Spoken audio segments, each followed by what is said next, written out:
Greetings, gamers.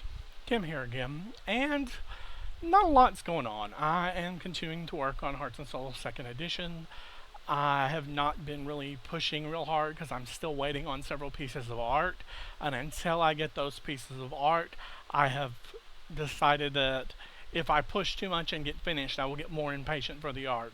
So I'm going to wait for the art and then wrap up the last few things I need to do and give it a read over and probably send it to a few people I trust to give it another read over and tell me what I'm missing. It's mostly done. I just have a little bit left. Uh, and then I have to go to the terrifying Kickstarter. But until then, I am moving along and working on things and generally getting things done as I can. Um, in addition to that, I have been running D&D 5th edition sporadically for a group that I met on meetups. It was a group of people who were interested in gaming, and several of them haven't gamed in a while, and some of them hadn't gamed at all, and we got them together, and we've been alternating between that and Deadlands. And Deadlands is the first time I've gotten to play Savage Worlds uh, as written, and I've been enjoying it. But really, I talked about that last time, so there's really not a whole lot going on. I had a friend who sent me a big package of material. I expected a book because he said he was moving and he wanted to get rid of it.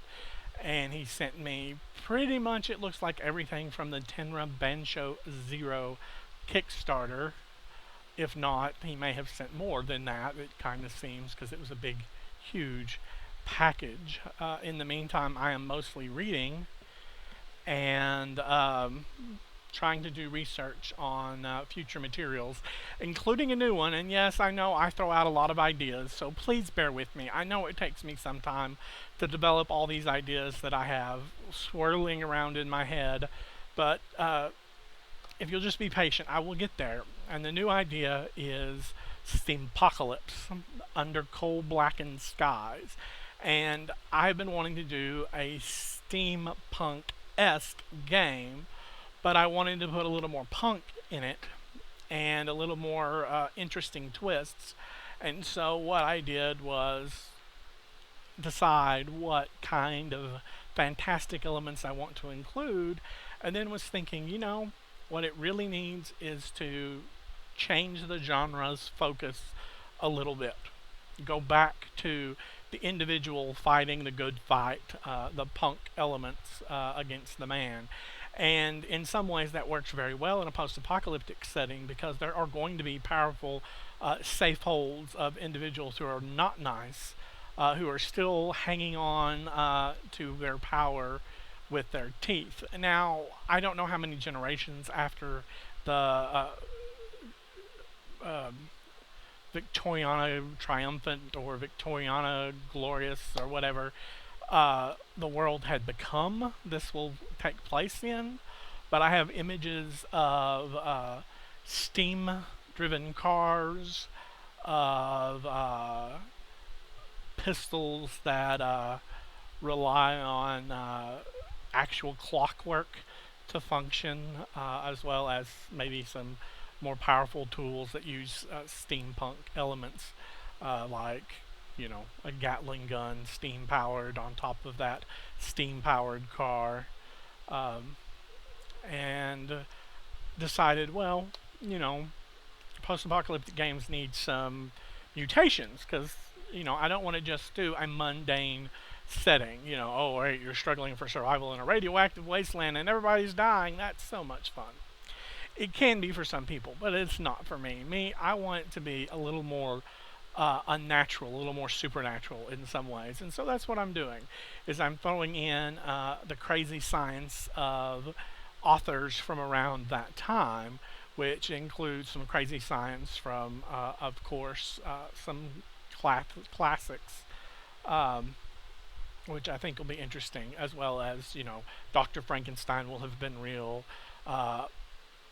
Dr. Jekyll will have been real, and they are part of what brought about the fall of humanity. Not intentionally. I'm not intentionally making them as targets as such for what, ruined the world, but it's people's misuse of what they created did eventually lead to the steam apocalypse. And there are still going to be cities churning out black fumes and white steam whiffs and terrible chemicals because the factories have been left on. There was no way to turn them off, and they're automated. They're automated to a level that even we nowadays can't dream of because that's interesting. It creates crazy stuff in the background, churning engines, making noise, throbbing through a wasteland, continuing to blacken the skies, uh, chemical wastes drizzling out of the pipes into once placid lakes, transmogrifying the landscape and the animals and environment therein with all sorts of craziness. And of course, uh, I'm taking a lot of stuff from Jules Verne and his sci-fi writings of the time period. So I think it will be fun because I have not really been interested in steampunk writing myself because there's so many other good ones out there. And there's also a lot of steampunk out there that's we've added steam to elves and dwarves. Yay. Let me be honest. It's kind of dull if all you've done is add steampunk elements to elves and dwarves. Um, because that's just another fantasy game. You've just added a slightly advanced technology. Now, don't let me diminish the fact that it has been done well. Iron Kingdoms, for example, which started out as a D20 supplement, became a war game, and then came back to its own role-playing game, is very much taking Steam technology, but not necessarily Victoriana, and moving the civilization forward and creating some interesting, almost World War One-esque conflicts with, different superpowered, supernatural factions and elves and dwarves. So it is possible to take the idea, even if I am not that thrilled with it, and, excuse me, do it well. However, it takes a lot of work. So I have seen times when I have not been too impressed when somebody has ladled steampunk or diesel punk or punk anything on tops of elves and dwarves. And, I like Shadowrun, for example. I love Shadowrun, which is cyberpunk and elves and dwarves. But, and I do, I like elves and dwarves, but after the fifth or sixth or seventh game that I've seen it doing it, it becomes kind of bland unless the writers really have developed a scope and depth and breadth of their setting and interplay to make it really work. I'm not saying I will do that with my Steam Apocalypse game, but that's the thing that I'm going to be working on shortly, probably in a year or two, I'll be honest. It's mostly throwing ideas at the wall and seeing what sticks right now, which is not even alpha playtest. I am alpha playtesting my Space Opera Wushu game. I've got characters made. I've run one session live, and I'm going to start a session on the online very shortly with some friends. We had to finish up some discussions about what goes into the world and what they want to happen. Because, let me be honest, when I design a world, I may, this A, B, C, and D are true, but when I sit down with players, they may not want D. And sometimes I have to give up. I have to compromise to make it work with them. And then other times I'm like, this is what I have to run. So either you like A, B, C, or D, or we'll play something else. I may have, Q, R, S, and T, some, over here that we can try. And that's the thing. I'm willing to compromise, but I have to have ideas that allow me to compromise in order to run things for everyone. And I admit the D&D group, the meetups group, has been quite challenging because it's more people than I'm usually comfortably running any game for, much less one that has the burdens that D&D, even D&D 5th edition has. I'm struggling a little bit with it because there is a form of pacing that I get from other games like Fate or my own High Valor that D&D doesn't get because it turns out into rounds and rounds and rounds of combat without any real tension to it for me, because either, most of the times it's either the players start winning and win handily, or the players struggle and, you know, but there's no tension, there's no tightness to that struggle. There's no, oh crap, maybe we should back up and run. And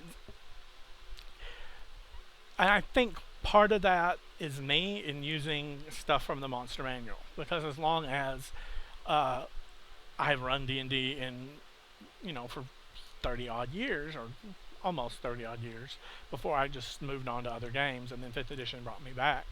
Um, I had gotten to the point where when I was using 2nd edition before 3rd edition came out, I only ever used the player's handbook, because everything else I used was made up monsters, or my versions of monsters, or my magic items, or whatever. So the only thing I really needed was a player's handbook, and I probably think I need to go back to that mentality again, and that way I can create that tension. I'm not sure. We'll see what happens, because I do like having the ability to use the monster manual, and to use the DMG and the ideas in there. Uh, but it's not clicking for the type of tension and energy that I really want. So, I got to experiment and see what happens, because I know it's possible to get that with D&D, and sometimes it's because the die rolls are not working out, and sometimes it's because the die rolls are working against everything that makes it fun. So, I'm not one of those people who's like, oh my gosh, you killed the Dark Lord. Oh, the game's over. We're done. I have nothing else. No. In fact, I actually occasionally am amused when the player characters rush in and fight the great evil and manage to get those critical hits and just boom, boom, and the bad guy goes down. And I'm like, what else can I do to make their lives miserable now? But that's me.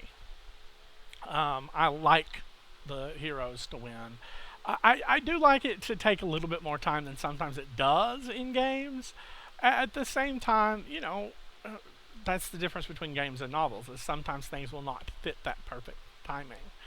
But it has made me realize, like playing 5th edition D&D has made me realize how much I really like Dungeon World, which is really kind of amusing, because while I like D&D 5th edition, I'm beginning to realize that some of the things Dungeon World takes and describes and approaches are very, very useful for pretty much any role-playing game. Allowing characters to do those kinds of things are important and create tension, create drama. And, I was having a little bit of an argument online with some friends the other night, and they were mostly arguing over Dungeon World's goodness or badness. And I'm like, oh, I like it. I think it does what it intends to do and does it well. I don't know. I'd always been,